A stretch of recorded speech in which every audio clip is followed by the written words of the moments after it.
Hello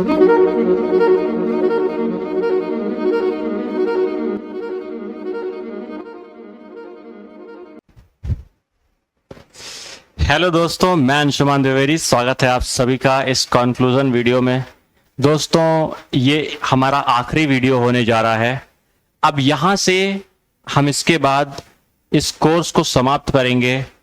इस course की ending हो रही है, इस कोर्स का अंत हो रहा है और आपकी जर्नी का आरंभ हो रहा है। असुर का एक डायलॉग था, अंत ही आरंभ है। तो वैसे ही यहाँ पे भी अंत ही आरंभ है कि इस कोर्स का इधर अंत हो रहा है और उधर आपकी जर्नी का, कौन सी जर्नी का, आपकी प्रॉफिटेबल ट्रेडर में तब्दील होने की जर्नी का एक नया आरंभ हो रहा है। और यहाँ से आप शुरू करेंगे अपनी वो प्रैक्टिस जो हमने इन सारी चीज़ों में बात की है, जिस सारी चीज़ों की हमने इस पूरे कोर्स में बात की है, उन सारी चीज़ों की प्रैक्टिस शुरू करेंगे आप। और वहाँ से आपकी जो जर्नी होगी वो आगे से आगे बढ़ती चली जाएगी। ठीक है। अब देखो, कंसिस्टेंटली प्रॉफिटेबल बनने के लिए सिर्फ और सिर्फ चार्ट्स की जरूरत नहीं होती। ठीक है। कंसिस्टेंटली प्रॉफिटेबल बनने के लिए जो सबसे ज्यादा जरूरत होती है वो होती है ट्रेडिंग साइकोलॉजी की। ठीक। ट्रेडिंग साइकोलॉजी क्या होती है? ट्रेडिंग साइकोलॉजी एक ऐसा सब्जेक्ट है जो कि आपको एक ह्यूमन की, एक ट्रेडर की साइकोलॉजी के बारे में बताता है।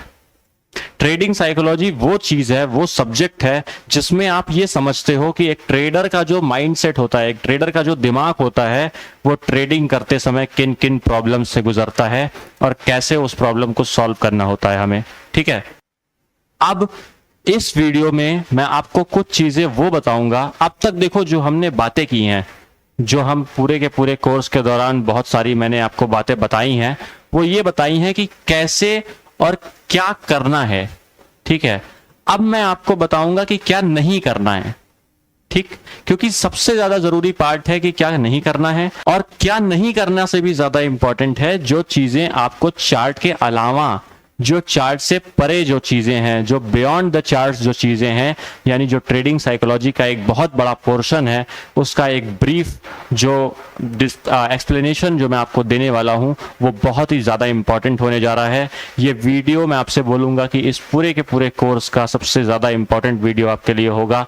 और वो चीजें आप समझोगे जब ये वीडियो खत्म होगा तो आपकी आंखें और ज्यादा खुल जाएंगी। जो अभी तक आपने देखा है, मैंने आपसे पहले वीडियो में ये बात बोली थी कि दोस्तों, ये जो आप कोर्स कर रहे हो इसके आखिरी में आपको वो चीजें दिखने लग जाएंगी जो अभी तक नहीं दिख रही हैं चार्ट्स पर। आपको चार्ट्स को रीड करना पूरी तरह से आ चुका होगा ये कोर्स खत्म होते होते तक। आप चार्ट खोलोगे तो आपको किसी से पूछने की जरूरत नहीं पड़ेगी कि आप क्या करना है, आपको क्या नहीं करना है, आपको क्या देखना है, क्या नहीं देखना है। लेकिन आपको अब ये चीजें पता भी हैं, मगर कुछ चीजें ऐसी हैं जो आपको प्रैक्टिस के दौरान समझ में आएंगी। जो अभी तो आपको लग रहा होगा कि आपने सब कुछ सीख लिया है और अब आप प्रॉफिटेबल हो जाओगे कंसिस्टेंटली, लेकिन मैं आपको बता दूं कि अभी भी कुछ चीजें ऐसी रह गई हैं जिसके बिना वो सारी चीजें जो आपने सीखी हैं वो बहुत ही दिक्कत में आ सकते हो आप उसको भी सीख करके भी। ठीक है। लेकिन कुछ चीजें जो मैं अब आपको इस वीडियो में बताऊंगा, देखो बहुत सारे लोग क्या होता है कंक्लूजन को और इंट्रोडक्शन को स्किप कर देते हैं। उनके लिए सबसे बड़ी प्रॉब्लम होती है, क्योंकि हम कंक्लूजन में या इंट्रोडक्शन में वो चीजें होती हैं जो ओवरऑल बीच के कोर्स में नहीं होती हैं, जो बचा कर रखी गई होती हैं कंक्लूजन के लिए। ठीक है। तो अब आपको वो जो बचा कर रखी गई चीजें हैं वो बताई जाएंगी। अब एक चीज समझो कि ट्रेडिंग साइकोलॉजी दो पार्ट्स, दो पोर्शंस में बटी हुई होती है। आप यहां पर जब आए हो तो ये जो स्टॉक मार्केट को सीखने की ये जो जर्नी है ना, ये जो प्रोसेस है स्टॉक मार्केट को सीखने का, ये एक जर्नी है, ये कोई डेस्टिनेशन नहीं है। यहां पर आप सीखते ही रहोगे लाइफ टाइम। ठीक है। ये मार्केट का जो ये एक जिसको आप कहते हो मार्केट की लाइन जो है ना, इसमें आपको हमेशा जिंदगी भर सीखते ही रहना होगा, तभी आप ग्रो करते रहोगे। अदरवाइज आपकी जो गाड़ी है वो रुक जाएगी। ठीक है। ये एक ग्रेविटी की तरह है कि अगर आप ऊपर नहीं जा रहे हो तो ऑटोमेटिकली आपको ये नीचे खींच लेगी। ठीक। तो यहां पर आपको लाइफ टाइम सीखना ही पड़ेगा, सीखते ही रहोगे आप। तो ये जर्नी है, इसको आप जर्नी को जियोगे पूरा आगे से आगे। ठीक है। लेकिन अब यहां पर जब मैं ये कोर्स खत्म कर रहा हूं तो मेरी जिम्मेदारी बनती है कि आपको मैं फुली ये सिखा करके आपको छोड़ूं कि ताकि आपको कोई भी आगे जो दिक्कतें आए उसको भी सॉल्व हो जाएं आपकी आज ही। आज आपको शायद ये चीजें ना समझ में आएंगी जो मैं बता रहा हूं, 100% शायद आपके दिमाग में ना घुसे कि कैसे क्या बोल रहा है आदमी, लेकिन आपको मैं इस बात का दावा करता हूं, और आप में से जो दोस्त मेरे पुराने होंगे इस मार्केट में 2 साल 2.5 साल 3 साल, उन्होंने ये चीज फील की होगी, वो आज इस वीडियो को के बाद ये समझ जाएंगे कि उनकी जो चीजें थी वो अब तक काम क्यों नहीं करती थी, क्यों वो अब तक फेल हो जाते थे। क्यों आप देखते हो कि बहुत सारे लोग जो होते हैं जो मार्केट की हर एक चीज को जानते हैं, हर एक मूव को समझते हैं, मार्केट में जो वो सोच रहे होते हैं वही होता है। टेक्निकल एनालिस्ट बहुत अच्छे होते हैं लेकिन ट्रेडर नहीं बन पाते। क्यों? क्योंकि वहां पर उनके सामने चार्ट्स तो अच्छे से क्लियर होते हैं लेकिन उनका जो थॉट प्रोसेस है वो क्लियर नहीं होता, उनका जो ट्रेडिंग साइकोलॉजी है वो सही नहीं होती, और उसी की वजह से वो लॉस करते हैं, उसी की वजह से वो कंसिस्टेंटली प्रॉफिटेबल नहीं हो पाते जीवन भर। वो चीज आपको देने जा रहा हूं जिसकी वजह से एक ट्रेडर जो है, एक टेक्निकल एनालिस्ट जो है वो ट्रेडर में तब्दील होता है, और वो है ट्रेडिंग साइकोलॉजी। ठीक है, शुरू करेंगे। कुछ पॉइंट्स हैं ट्रेडिंग साइकोलॉजी के जिसको समझना जरूरी है। तो सबसे पहला पॉइंट, जो ट्रेडिंग साइकोलॉजी है वो 2 पार्ट्स में बटी हुई है। 2 पार्ट्स क्या क्या हैं? देखो, 2 पार्ट्स जो ट्रेडिंग साइकोलॉजी के 2 पार्ट्स होते हैं वो होते हैं, पहला पार्ट जो होता है ट्रेडिंग साइकोलॉजी का वो होता है इमोशंस, और दूसरा होता है मनी मैनेजमेंट। ठीक है, कि आप पैसे का जो मनी मैनेजमेंट जो है, पैसे का जो मैनेजमेंट है वो कर कैसे रहे हो। तो ट्रेडिंग साइकोलॉजी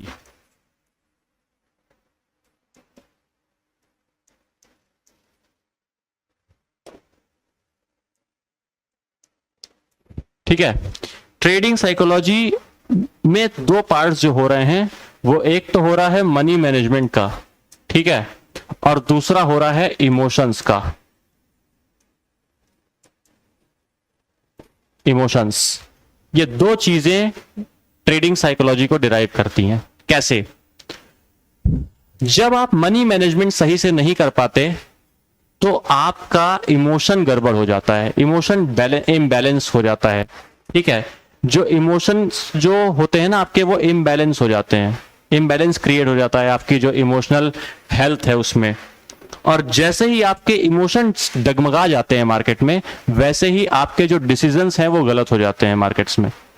जैसे ही आपके डिसीजंस गलत होते हैं तो वैसे ही आप बड़े लॉसेस की तरफ बढ़ जाते हो, और बड़े लॉसेस आपकी जिंदगी में आते हैं।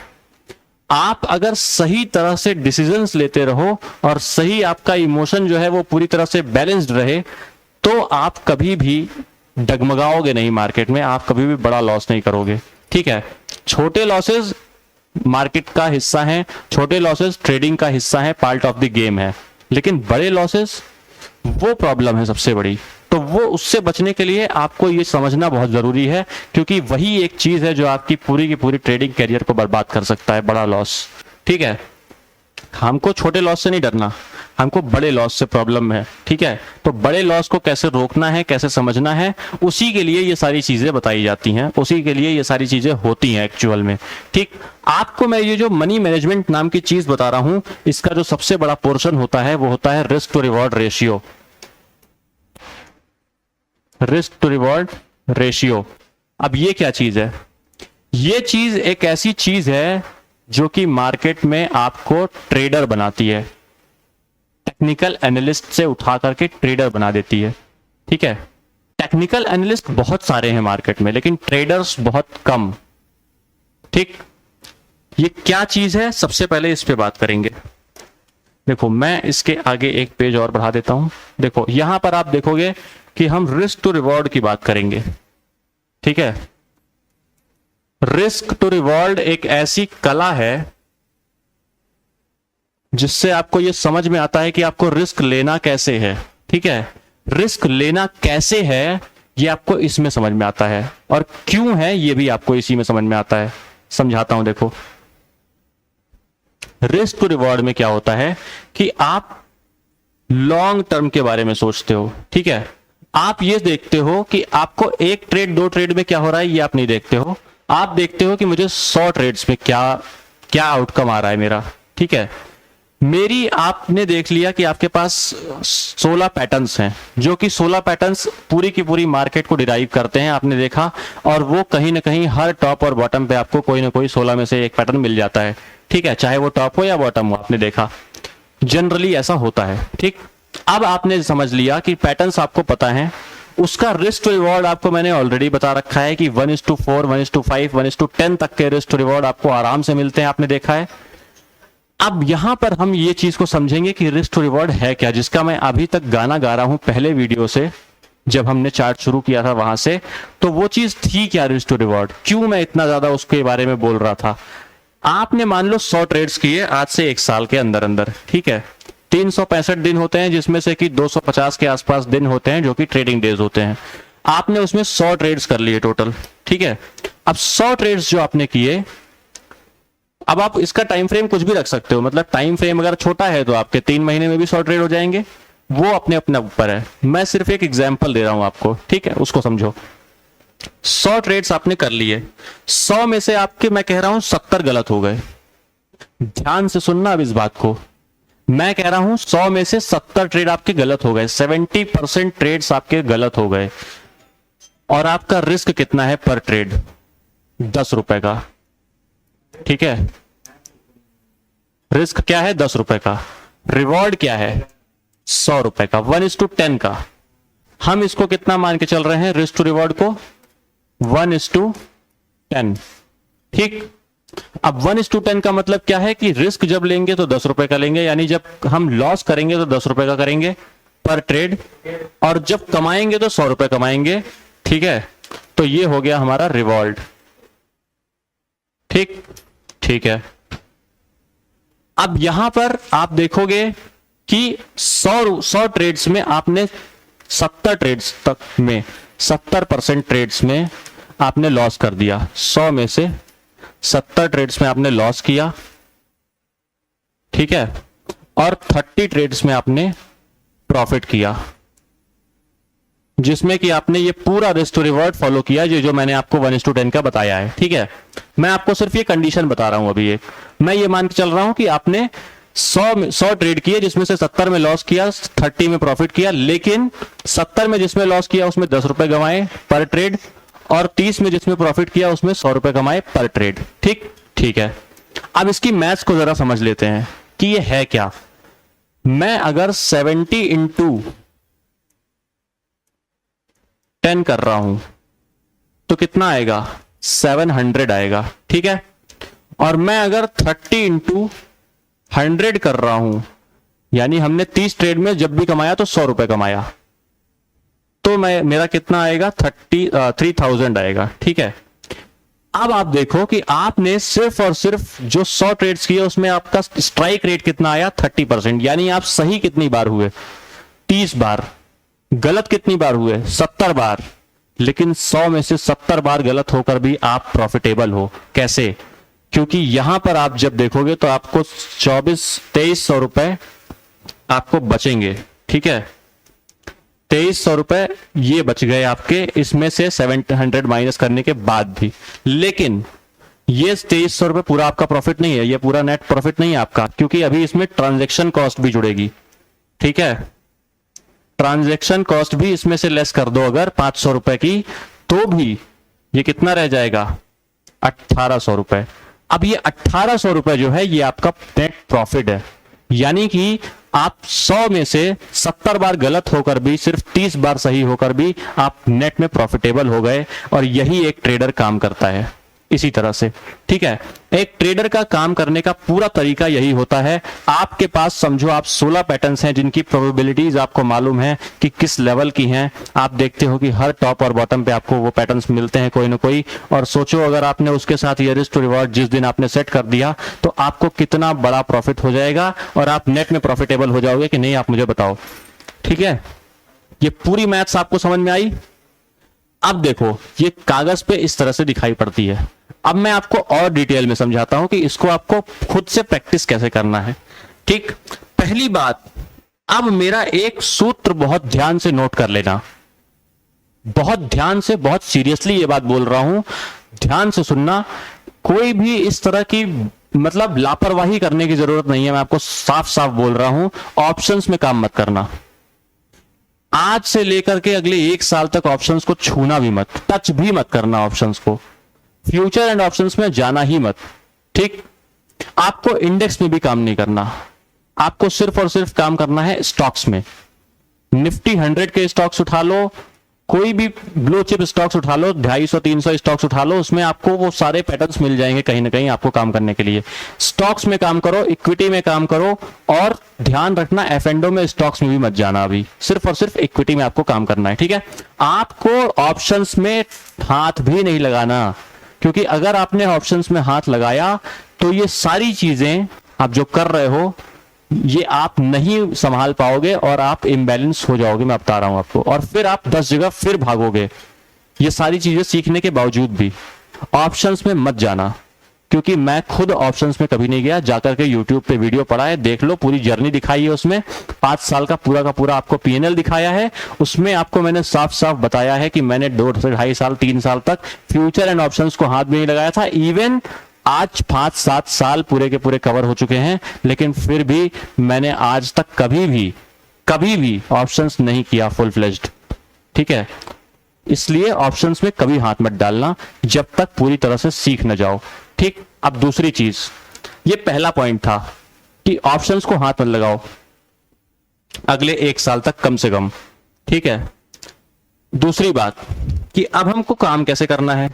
अब ये पूरा मैथ्स आपको मैंने समझा दिया कि 100 में से 70 टाइम्स भी आप गलत हो रहे हो, 30 टाइम्स ही सिर्फ सही हो रहे हो, तो भी आप कैसे कमा लोगे पैसा। ठीक है, अब मैं आपको समझाता हूं कि आपको काम कैसे करना है रियल में इस पूरे रिस्क टू रिवॉर्ड पे। देखो, मान लो आपकी कैपिटल जो है, आपकी कैपिटल, अब इस पॉइंट को भी ध्यान से नोट करो, आप लाख करोड़पति हो सकते हो शायद। ठीक है, मुझे नहीं पता कि आप जो कोर्स खरीद रहे हो, जो भी आदमी आप कोर्स खरीद रहे हो, जो वो कितनी कैपिटल से काम करते हो। आप हो सकता है 10 लाख से काम करते हो, 2 लाख से काम करते हो, या 2 करोड़ या 20 करोड़ से भी काम कर सकते हो।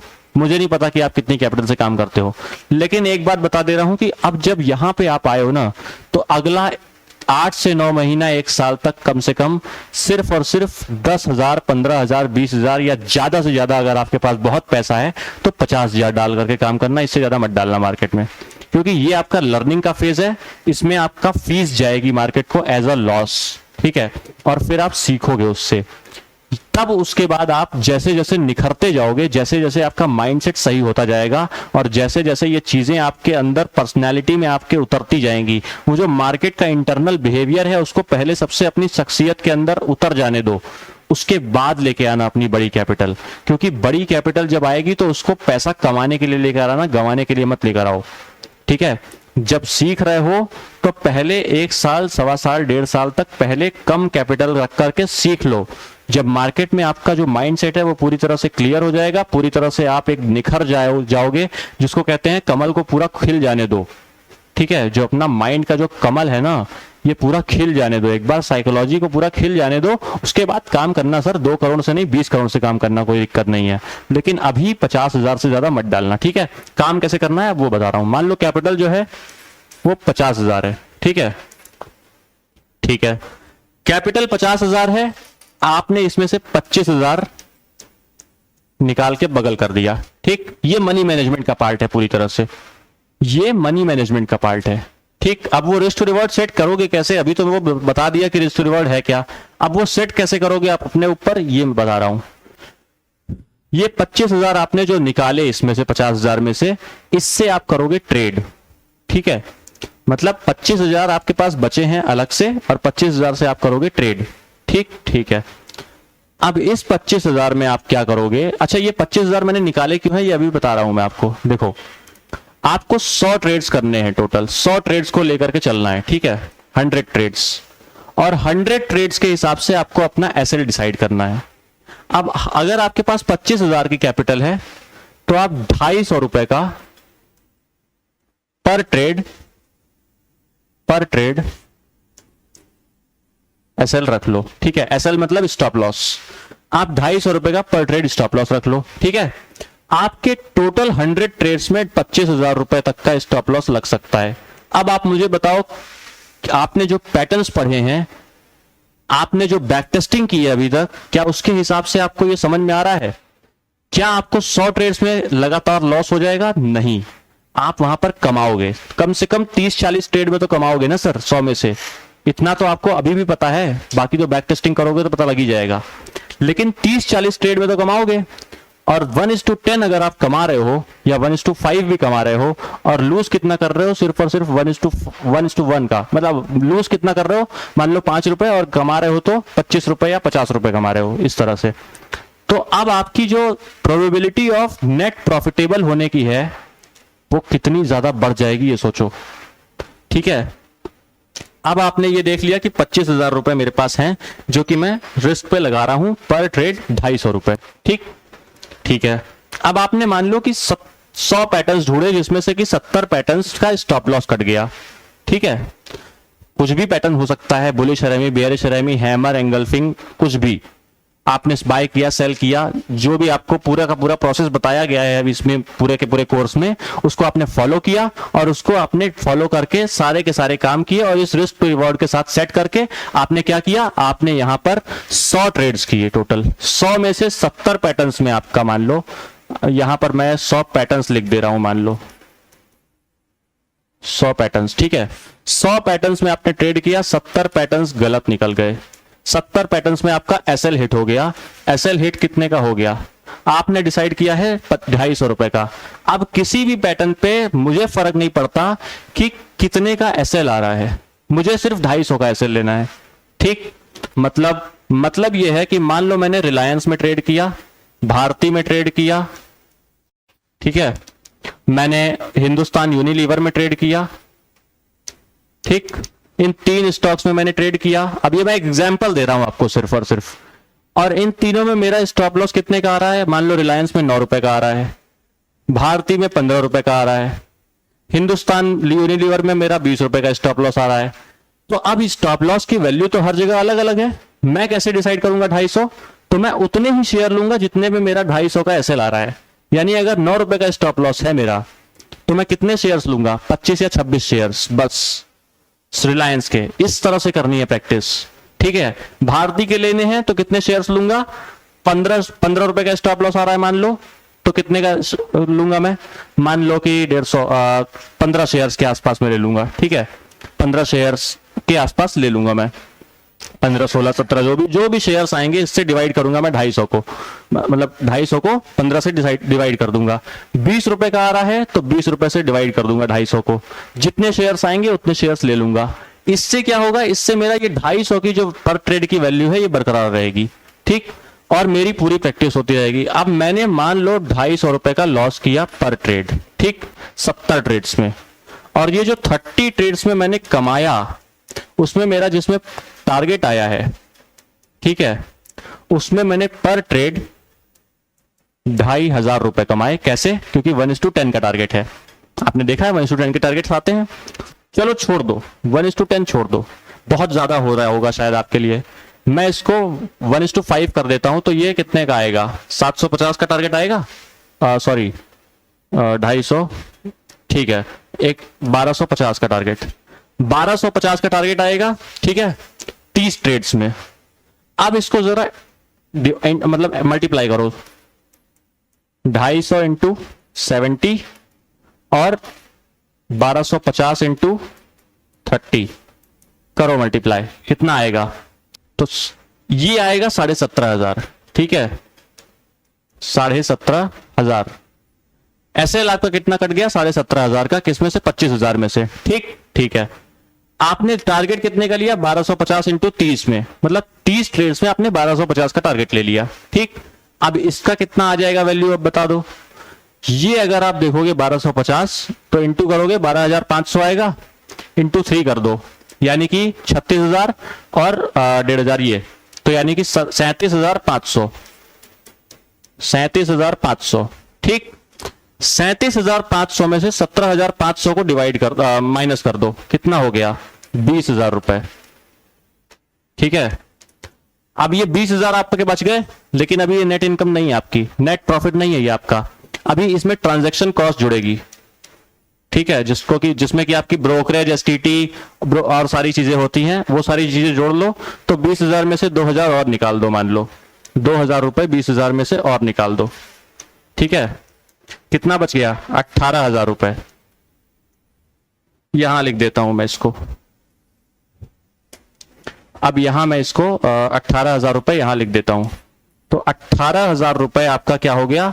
नेट प्रॉफिट हो गया। ठीक है, ये आपको दिखाई पड़ रहा है।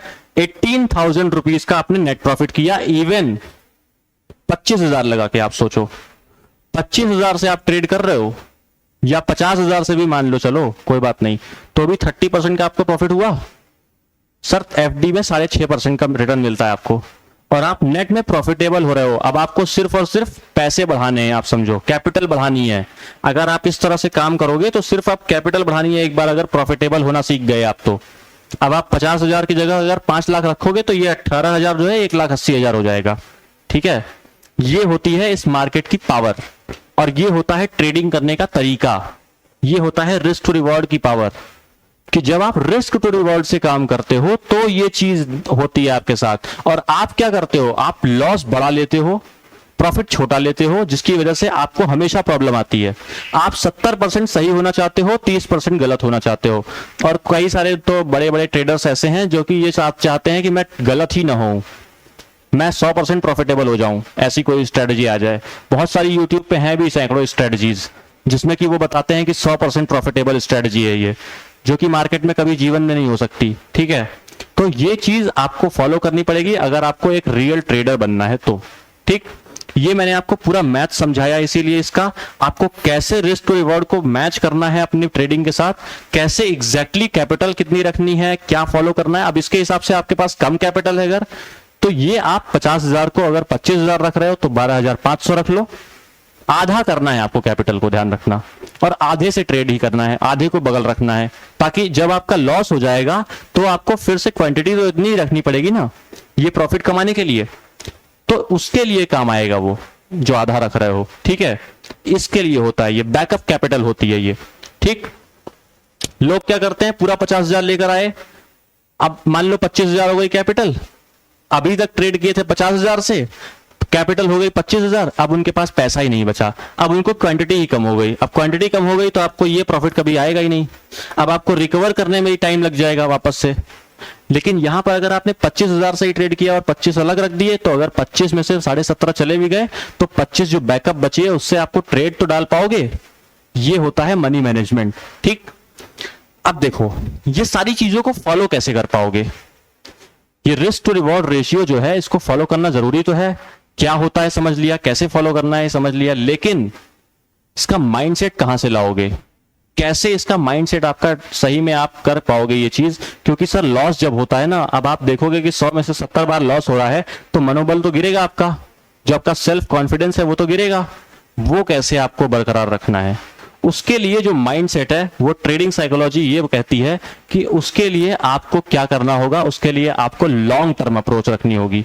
तो पहली चीज क्या है ट्रेडिंग साइकोलॉजी में, रिस्क टू रिवॉर्ड रेशियो, और इमोशंस को बैलेंस करने के लिए रिस्क टू रिवॉर्ड रेशियो जरूरी है।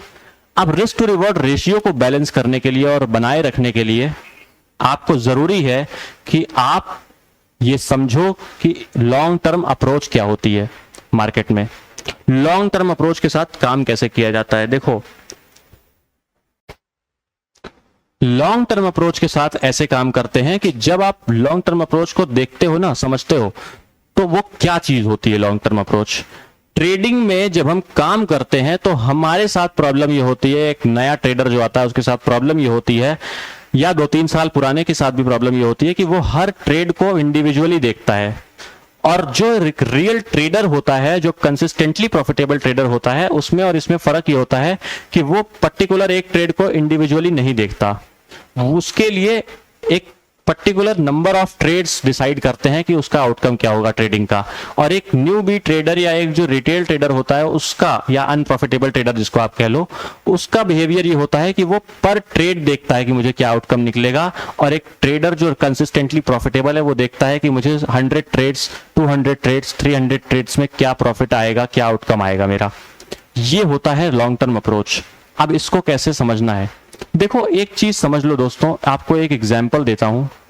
आपको ना इस मार्केट को अगर लॉन्ग टर्म में अपने साथ रखना है, अगर सही में आपको इस मार्केट के साथ लॉन्ग टर्म रिलेशनशिप बनाना है, तो आपको एक चीज बताना चाहूंगा, शायद आपको थोड़ी अजीब लगेगी, लेकिन ये मार्केट जो है ना, ये एक वुमन की तरह है, ये एक नेचर की तरह, मतलब नेचर जो है वो वुमन की तरह है।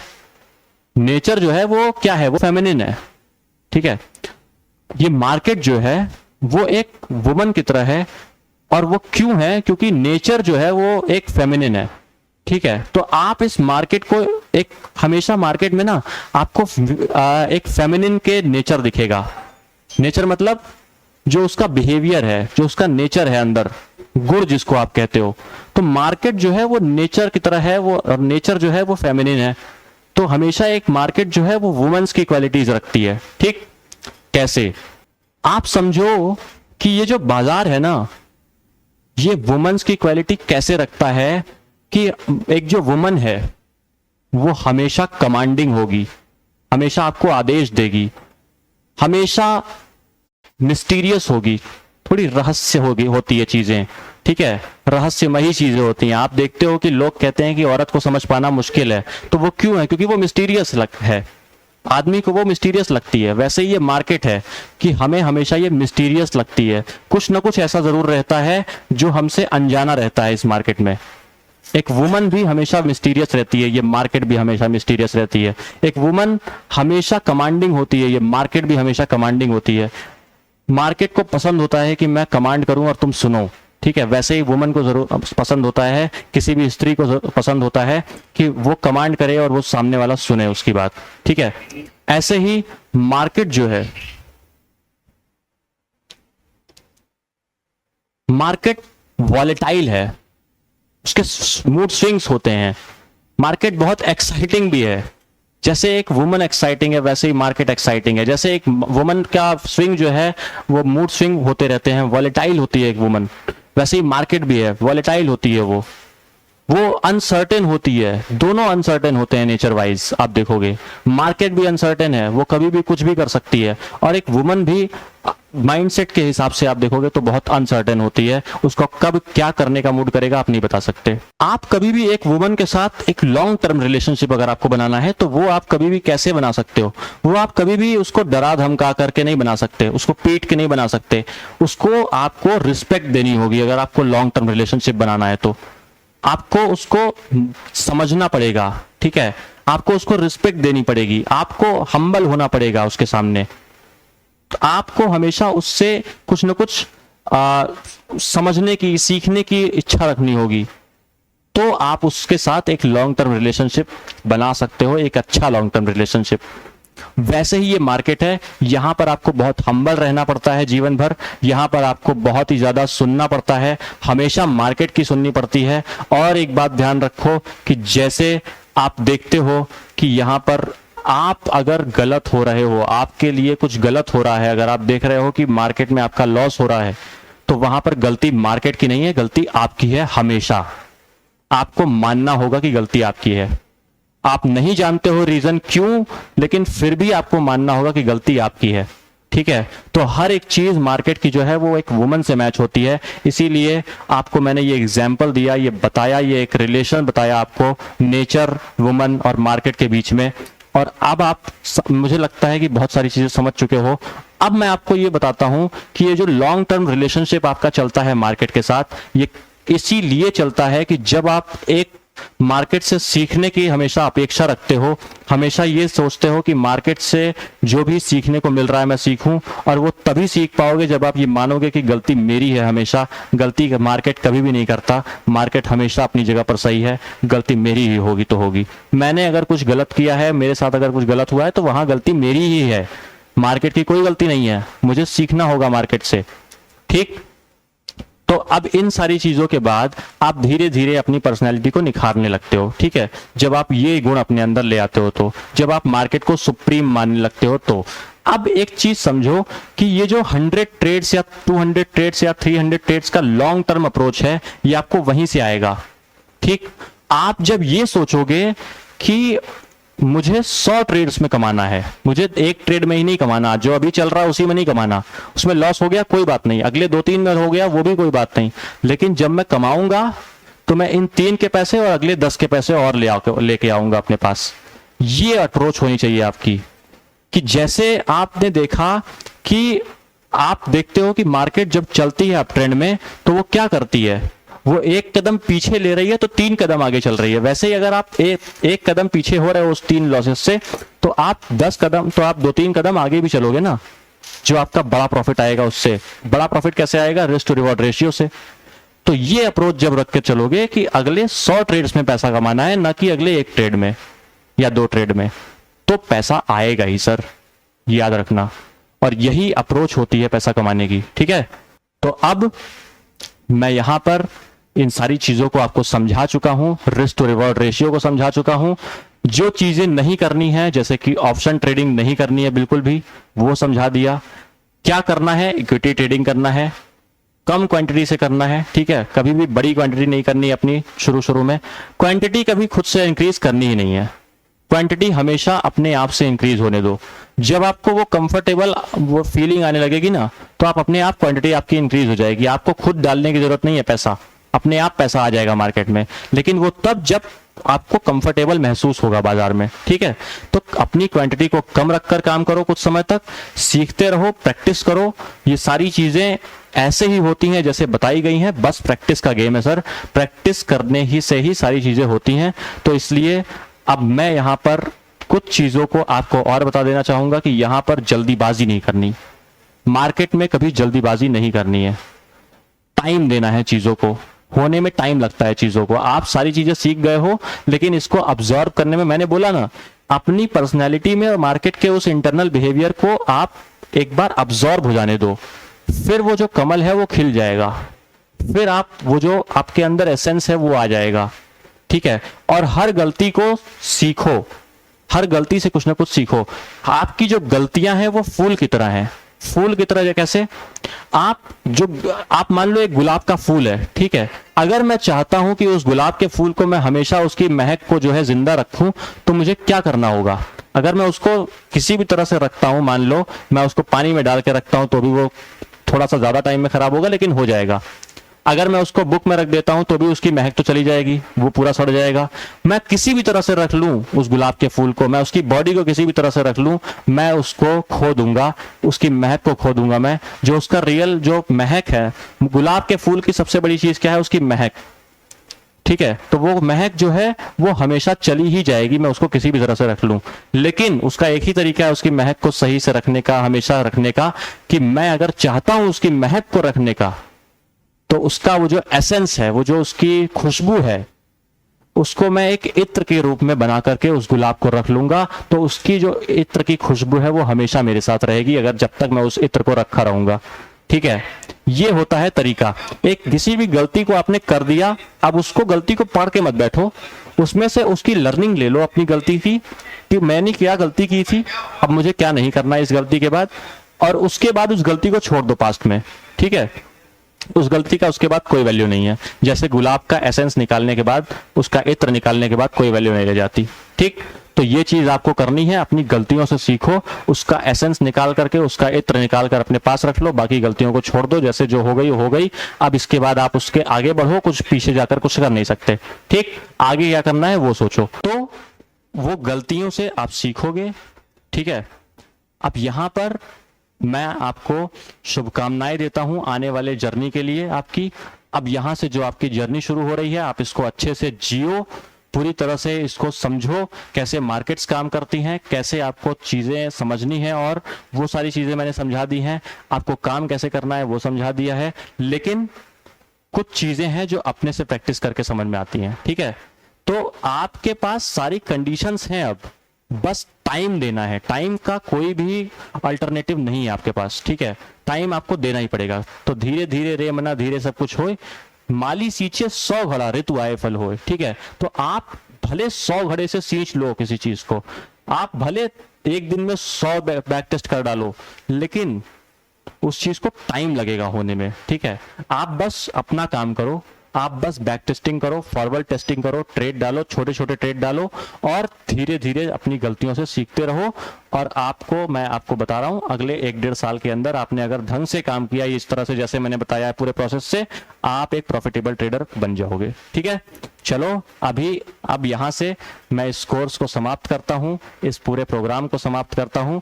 अब मिलेंगे हम किसी नेक्स्ट प्रोग्राम में, और वैसे तो मैं आपको YouTube चैनल पर तो मिलता ही रहूंगा। चलो मिलते हैं फिर, ठीक है, बाय बाय।